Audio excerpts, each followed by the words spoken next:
Começamos o Liberdade de Opinião e vamos conversar agora com o advogado criminalista Tiago Anastácio, que está substituindo o jornalista Sidney Rezende, que volta ao Liberdade de Opinião já na próxima segunda-feira. Tiago, bom dia. Bom dia, Lu. Como é que você está? Tudo bem? Ótimo. Durou pouco esse nosso encontro aqui. 2 diazinhos. Espero que a gente volte a se encontrar em breve.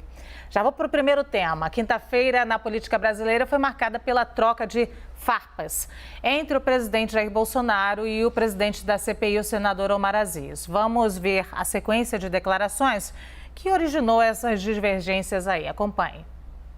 Só na cabeça de um cara que desvia no seu estado 260 milhões, como o Omar Aziz desviou, é que pode falar isso aí.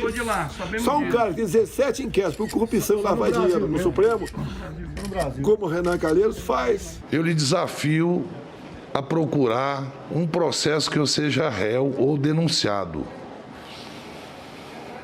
Vossa Excelência precisa procurar. O senhor já mandou os seus agentes de informação vasculhar minha vida toda. Eu não tenho dúvida disso. Eu acho que ele contribuiria muito para o Brasil sobre essa questão, porque é uma acusação muito séria. E ele está há 12 dias sem se manifestar sobre esse tema. A gente quer dar à Sua Excelência a oportunidade, agora oficialmente, de se manifestar. Você sabe qual é a minha resposta, pessoal? Caguei para a CPI. Não vou responder nada. Tá? É uma CPI de uma... São 7 pessoas, agora passaram para 6, que não estão preocupadas com a verdade. Se ele não quer responder à CPI, então eu vou sugerir ao presidente, se ele quiser o conselho, né? Responda ao povo brasileiro. Pode responder ao povo brasileiro. Não responda à CPI, responda ao povo brasileiro. Tiago, como é que você avalia esse desentendimento entre o presidente Jair Bolsonaro e os senadores, mais precisamente na pessoa do senador, presidente da comissão, senador Omar Aziz? Isso me faz lembrar as velhas lendas sobre a Batalha de Troia. Até entre adversários deve existir respeito. Não é o caso.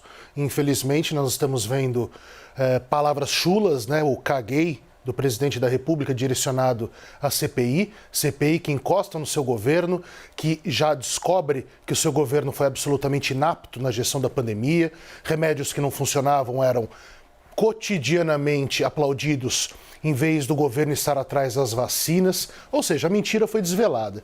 Agora, eu não sei se o presidente da República ele cagou para a CPI ou se ele se cagou por causa da CPI. Essa é a grande realidade. Eu acho que ele fez, mas fez nas próprias calças, porque a CPI está chegando lá. Mas deve haver respeito, sem dúvida nenhuma. Acusações, troca de acusações entre investigados e investigadores mostram, em regra, o desespero do investigado. E é o que nós estamos vendo aí. O presidente da CPI, Omar Aziz, me parece muito tranquilo na sua posição. Já o presidente da República parece estar bastante nervoso e inerte e sem responder. Então, a briga que já foi com o Supremo Tribunal Federal, agora foi para o Senado. A briga que já foi por causa de remédios, agora é porque se descobriu que se fez de tudo para não se ter vacina e se vacinas pudessem chegar, teria que haver um pedágio para integrantes do seu governo. É o velho problema brasileiro, segundo essa nova política. Você acha que essa troca de farpas vai ter algum impacto na CPI ou na condução e andamento da própria CPI? Creio que não, Lu. Creio que não, porque o presidente Omar Aziz e o vice, o Randolph Rodrigues, eles têm sido muito serenos. E eles sabem muito bem quem é o investigado. Eles sabem que o investigado, no caso, o presidente da República, porque não podemos negar, é o governo dele que está sob investigação política, sabem que quando ele é um pouco acuado, ele vai, sem dúvida nenhuma, estribuchar. E está estribuchando. Agora nós já estamos nas ofensas, nós já estamos nas acusações e nada é respondido. O povo brasileiro, e creio que os próprios eleitores do presidente Bolsonaro queiram saber por que ele não responde sobre esse encontro com os irmãos Miranda. Mas nós sabemos o porquê. Porque muito provavelmente, dentro dessa política, que é uma política de ralé, não do Barão da Ralé, na maravilhosa obra Ópera do Malandro de Chico Buarque, dessa ralé de política, eles se gravam entre si. Então o presidente da República está com medo de se posicionar agora e tomar uma enviesada ali na frente, o que muito provavelmente vai acontecer. Então, para desfiar o foco, ele ataca, ele ofende. Ele acusa o presidente Omar Aziz do desvio de centenas de milhões de reais no seu estado. Fato que de fato foi investigado, mas concluiu-se pelo contrário. Então, nada mais é do que esse problema intestinal, não para a CPI, mas para as próprias calças do presidente da República. O presidente Jair Bolsonaro voltou a defender o voto impresso no momento em que a articulação para aprovar esse projeto na Câmara está parada. Ao defender o que chamou de eleições limpas, Bolsonaro ameaçou a disputa eleitoral. Vamos ver. Eleições no ano que vem serão limpas. Amém. Ou fazemos eleições limpas no Brasil ou não temos eleições. Como é que você avalia essa declaração do presidente Bolsonaro, hein, Thiago? Pelo andar da carruagem, Lu, nós teremos sim eleições limpas ano que vem, sem ele. Porque a grande realidade é essa. Todos os partidos políticos já apontaram ao Tribunal Superior Eleitoral e dentro do próprio Congresso Nacional que não há nenhuma questão sobre as urnas como está hoje. É uma não questão, é uma falsa questão. Vamos nos lembrar, isso daí começou, essa suspeita, quando o PSDB, perdendo as eleições, Aécio Dilma Rousseff, pediu uma auditoria externa. Essa auditoria, qual conclusão chegou? Que não houve nenhuma fraude. Existe um certo grupo de direita, de extremistas da direita, que é esse povo que nega a ciência, esse povo que bate continência para a bandeira, presta continência à bandeira de outros países, que não está nem aí para a vida do seu semelhante, mas se diz cristão. Essas pessoas, elas começaram a deflagrar nos grupos de internet que o voto precisa ser auditável. Eles não entendem nada desse assunto, Lu. O voto é auditável desde o momento 1. É óbvio que não é um sistema perfeito, porque nada neste momento da humanidade é perfeito. Nós estamos caminhando sempre para a evolução tecnológica. Agora, dizer que houve fraude, Lu, é mais ou menos como eu brincar de jockey pô aqui com você, ou de par ou ímpar, você ganhar e dizer, eu fui roubada. Como assim? Você acabou de ganhar. O presidente da República venceu as eleições passadas. Ele, há mais de 2 anos, está dizendo que houve fraude e ele tem as provas sobre fraude. Por que ele não as apresenta? Porque é uma não questão, é uma mentira colocada para que se faça confundir as pessoas que, creio, querem sim uma boa e melhor evolução do sistema eleitoral. Mas o nosso sistema eleitoral, ele é, dentro da medida do possível da nossa ciência de hoje, confiável. Então, o presidente está isolado. Ele e mais uma meia dúzia de figuras de grupo de WhatsApp e também mais alguns filósofos de alguns partidos progressistas, como o PDT, até o PCO também deve ser, se bem que o PCO não é progressista, né? O PCO é o extremo, é o outro lado de Jair Bolsonaro, que falam sobre as antigas lutas, sobre o voto impresso, da necessidade de fiscalização. Os partidos políticos, todo o sistema jurídico, todos estão falando, gente, essa não é uma verdadeira questão para debate. Então, Lu, é mais um desfoco, é mais uma fumaça que ele joga aos olhos da população.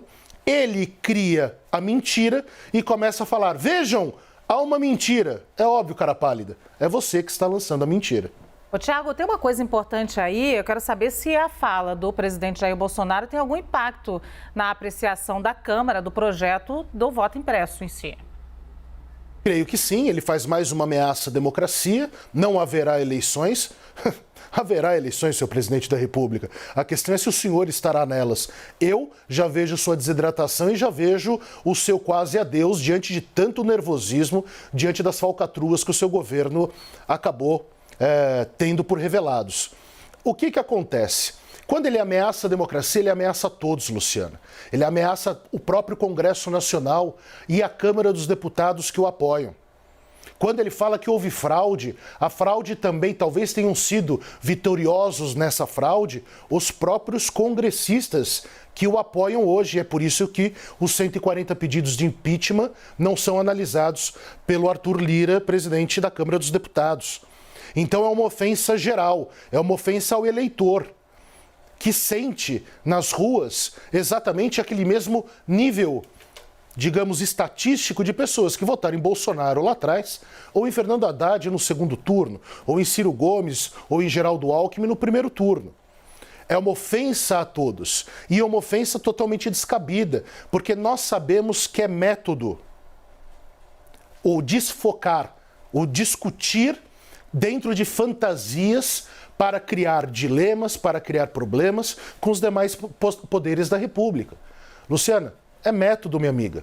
Vejam só, Ministério da Saúde, abril de 2020, o ministro Mandetta está explicando para a população, ele começa a explicar para a população todos os dias a questão do uso de máscaras. A população começa a falar, nossa, como ele é articulado, ele fala bem. Imediatamente é mandado embora porque está aparecendo demais. Depois começam os ataques ao Supremo Tribunal Federal. É o presidente da República instigando aquela horda de extrema-direita, que agora já o traiu, aquelas Sarah Winters da vida. Depois os ataques a Alexandre de Moraes. Depois outros ataques ao Supremo. Mas aí depois tem uma pizza na casa de um ministro do Supremo. É um negócio de morde e assopra que está mais do que ridículo. Já chegou a hora de acabar. Essa é a grande realidade. Tiago, falar de um dado importante agora para as eleições do ano que vem. Nesta quinta-feira, o Datafolha apresentou uma pesquisa que avaliou o governo de Jair Bolsonaro. A rejeição chegou a 51% e registrou o maior índice nos 13 levantamentos feitos pelo Instituto desde que o presidente assumiu o governo em 2019. Aí eu já te pergunto, Tiago, como você analisa essa pesquisa? Ela me parece um pouco óbvia, né, Luciana? Porque agora, com os índices de mortes e contaminação diminuindo em razão da vacina, a grande preocupação do nosso último ano e meio fica bem claro, fica bem revelado que houve uma grande falha e uma grande roubalheira de gestão. É a vacina que salva. Então agora, todo aquele encantamento da luta da direita contra a esquerda, que, convenhamos, é uma coisa de loucos no Brasil, né? Parece que o PT era comunista e o presidente do Banco Central era o Henrique Meirelles. Eu ontem falei que o Paulo Guedes era comunista, talvez o Henrique Meirelles também seja. Sabe, é uma coisa de loucos o que nós estamos vivendo. E aí o que acontece? Essa pesquisa vai às ruas. Nós estamos sentindo o efeito da ciência de verdade e não das mentiras científicas de WhatsApp. E a população está falando, opa, e é claro, né, Lu, o impacto da questão do $1 por vacina. O brasileiro está cansado de corrupção, mas o brasileiro agora também não quer mais o combate à corrupção destrambelhado. Ele sabe e precisa do respeito às leis processuais.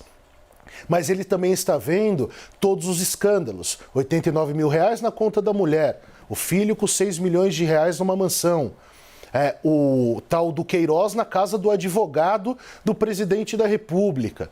E de repente, quando a CPI chega na corrupção, quem aparece para fazer aquele papel do Tropa de Elite 2, daquele vereador ridículo, maravilhosamente bem encenado? O Flávio Bolsonaro, uma das figuras sob suspeita de corrupção. Então, o brasileiro não aguenta mais isso. E o brasileiro está vendo o que está acontecendo e está agora sentindo, não na pele apenas, no braço, qual era a verdade sempre proclamada. Então, eu vejo essa pesquisa como algo natural. Eu só achei muito interessante alguns termos da pesquisa, né? Pela primeira vez, algo ficou tão claro a todos no Brasil, que nós temos uma pesquisa de um instituto sério, que quando os bolsonaristas percebem algo positivo para eles, eles tratam o instituto como sério, perguntando se o presidente é pouco inteligente. Luciana, minha amiga, fizemos uma pesquisa perguntando se o presidente é burro ou não. Vejam o estado que nós chegamos de Brasil. Agora, Tiago, ainda sobre essa avaliação, comida no prato e emprego faz muita diferença para o brasileiro. Então, a gente está vivendo um cenário agora em que as pessoas vão ser vacinadas provavelmente até o fim do ano, ou máximo início do ano que vem. O cenário de eleição talvez seja um cenário com os brasileiros vacinados e a economia andando melhor. Isso pode reverter a avaliação do presidente Jair Bolsonaro? Creio que sim, essa é a tentativa e esse será o foco dele, principalmente junto com o esquerdista Paulo Guedes. Mas por que isso? Exclusivamente porque é uma retomada natural. O Brasil, ele obviamente que não dará um salto e talvez não chegue tão rápido ao bolso do trabalhador. E eu estou falando aqui do trabalhador, não aquele que trabalha no escritório apenas, eu estou falando do trabalhador da rua, que faz o biscate, o que anda com produtos para vender, aquele que não tem carteira assinada, aquele que precisa, muitas vezes, da mão do governo numa distribuição de dinheiros a partir dos nossos impostos, nós que podemos pagar, para auxiliar de forma cidadã, de forma decente essas pessoas. Então, é claro, essas pessoas vão sentir um pouco de melhora, mas elas precisam se lembrar que o drama que elas viveram por tanto tempo tem nome e tem responsável. E nós sabemos quem é. Durante um depoimento à CPI da pandemia, a ex-coordenadora de imunização do Ministério da Saúde, Franciele Fantinato, disse que deixou o cargo por causa da politização da vacina. Franciele foi bem clara. Não tinha vacina, não tinha campanha, mas sobrava desinformação. Vamos ver. Há que se considerar que o PNI, estando sob qualquer coordenação, não consegue fazer uma campanha exitosa sem vacinas e sem comunicação, sem uma campanha publicitária efetiva. Mas mesmo assim, mesmo sem uma campanha de comunicação efetiva, me esforcei ao máximo para manter a comunicação alinhada com os estados, principalmente com os coordenadores estaduais de imunização. Trabalhei incansavelmente, 24 horas por dia, 7 dias por semana, para vacinar a população brasileira. Bem, senhoras e senhores, para um programa de vacinação ter sucesso, é simples. É necessário ter vacinas, é necessário ter campanha publicitária efetiva. Tiago, como é que você avalia o depoimento da ex-coordenadora do Plano Nacional de Imunização, que, aliás, entrou na sala como investigada e saiu como testemunha? Então, Lu, me parece mais um daqueles depoimentos que esse grupo que está no poder hoje e tentará destrichar, destroçar, destruir de todas as formas. É apenas a revelação de um óbvio, mas um óbvio vindo de alguém que estava dentro do governo. Todas as pessoas que saem desse governo saem falando barbaridades sobre incompetência, incapacidade de gestão, desapego às verdades postas mundialmente. E nós vimos com os nossos próprios olhos. Nós vimos um presidente da República dando cloroquina para EMA, tirando sarro da falha da vacina da Coronavac, aqui do Instituto Butantan, em parceria com uma empresa chinesa, falando da vacina do Dória, uma vacina que está no braço de milhões de brasileiros, que hoje gera problemas nas filas de vacinação, onde as pessoas muitas vezes, principalmente essa falsa elite brasileira que vive ou de dinheiro público, ou de desvios de dinheiro público, ou de heranças, saindo das filas porque não quer tomar Coronavac, só quer tomar a Pfizer. Essa gentalha que arrebenta o Brasil e não faz nada progredi-lo. Agora, nós sabemos de tudo o que está acontecendo, Lu. Ela só nos contou ontem o que nós já sabíamos. Né? É tudo. Veja, é cloroquina, não tem vacina, os e-mails da Pfizer. Agora vem essa profissional que era uma das responsáveis pelo programa de vacinação. Não tinha propaganda e nós sabemos a importância da propaganda, do incentivo para as pessoas irem se vacinar. Não sei se você viu, Lu, ontem no estado de Maryland, nos Estados Unidos, morreram algumas pessoas de Covid. Todas que não se vacinaram. Porque os Estados Unidos também têm a sua divisão entre pessoas esclarecidas e pessoas que seguem mais as verdades do WhatsApp. Foram exatamente essas pessoas que morreram ontem. Então, o que ela revelou ontem? O que nós já sabíamos. E creio que, como ela deve ter contado para os senadores tudo o que iria revelar, falaram, opa, essa daqui é uma testemunha. Nós não precisamos tentar tirar dela, colocá-la na situação de investigada, para focarmos a busca de provas em cima dela, porque será ela que nos trará os elementos de prova. E está aí, nada mais do que o óbvio. Mais uma pessoa que sai do governo e nos revela tudo aquilo que nós já sabemos. Em alguns trechos do depoimento da Franciele Fantinato, ela acabou responsabilizando o ex-número 2 da pasta, o Elcio Franco, por atitudes que ela não concordava. Acha que a vida dele está mais complicada agora, Tiago? Eu vi ontem uma entrevista do senador Omar Aziz tecendo elogios ao Elcio em razão do seu cargo militar e de todas as disposições de carreira que teve, inclusive, se a memória não me falha, na Amazônia. Posso estar equivocado, hein? Pois bem, qual é o grande problema, Lu? O que o militar está fazendo no Ministério da Saúde sem ser médico? Me diga. Eu aqui nos debates com a nossa amiga Gisele, muitas vezes eu falava, é óbvio que os militares nos trazem grande qualidade para muitos setores nacionais. Eles são extremamente bem preparados, extremamente organizados, extremamente competentes e compromissados. Agora, do que adianta eu colocar pessoas que não têm o mínimo traquejo no meio de uma pandemia para coordenar compra de vacinas, relação com os estados e seus centros de contingência, em regra de médicos, de profissionais da saúde? Por que colocar pessoas que falam línguas diferentes para resolverem de forma rápida e precisa algo que é urgente? Por quê? É óbvio que nós sabemos que o presidente da República quer a busca por uma base militar de apoio, que ele está distribuindo dinheiro para os militares, cargos para os militares. Mas aí também existe um outro lado, de uma esquerda que tem um ranço até justificável, em razão da ditadura militar, que ainda vê com muito ódio a ideia dos militares ocupando cargos, mas nós precisamos superar isso. Os militares são competentes? São. Só que como, por exemplo, aquela nota, convenhamos, muito triste, muito feia, dos 3 chefes das armadas, os militares precisam entender que eles não são deuses. Eles não são Ares, o deus da guerra romano, nada disso. Que existe parcela do seu mundo que também tem problemas, inclusive de honestidade, como em todas as áreas, no jornalismo, no direito, entre os militares, entre os políticos. Então, o que acontece? Elcio se complicou? Se complicou.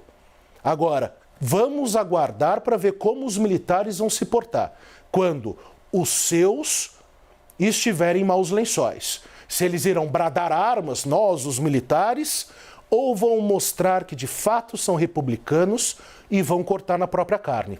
Eu aposto que irão pela segunda opção.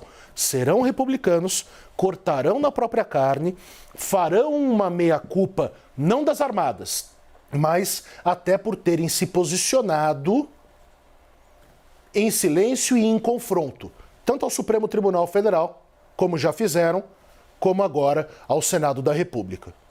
Tiago, vamos ao dia de hoje. Daqui a pouco, às 9 horas da manhã, a CPI da pandemia vai ouvir o depoimento do servidor do Ministério da Saúde, William Amorim Santana, que esteve envolvido nas negociações da compra da Covaxin pelo governo federal. O William faz parte da divisão de importação do Ministério, o mesmo setor de Luiz Ricardo Miranda, o irmão do deputado federal Luiz Miranda. Qual é a sua expectativa para esse depoimento hoje, hein? Lu, antes uma errata, Ares é o deus da guerra grego, Marte é o deus da guerra romana.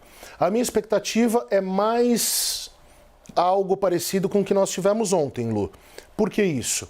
Porque nós teremos mais um servidor da saúde, um servidor que, se a memória não me falha, é concursado, logo tem estabilidade no seu emprego, que obviamente está num momento que jamais imaginou que estaria na vida, no meio de uma investigação política pelo Senado da República em razão de sua atuação, e ele sabe muito bem que ele pode ser ponte, e aí eu chamo de ponte aquilo que faz que é feito entre o fato que ocorreu no mundo e as provas que um dia podem ser necessárias para um processo. Quem faz essa ponte é uma investigação. Ele hoje está como ponte nessa investigação para futuras descobertas. Me parece que vai ser um dia, talvez, é um chute, um pouco mais ameno. Creio que haverá, sim, indicativos de outras pessoas a serem ouvidas e de fatos que ocorreram, e que muita coisa será esclarecida até mesmo sobre a questão dos irmãos Miranda.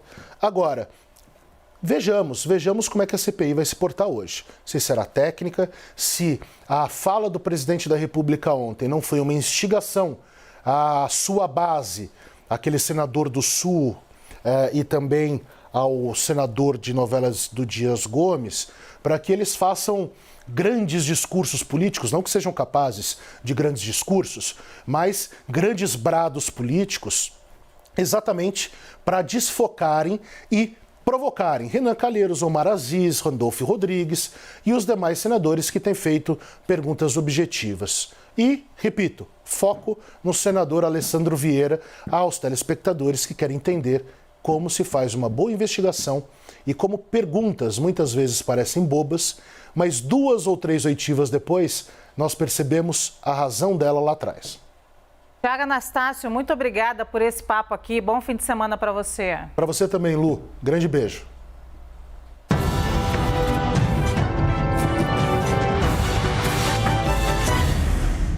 As opiniões emitidas pelos comentaristas do quadro não refletem necessariamente a posição da CNN.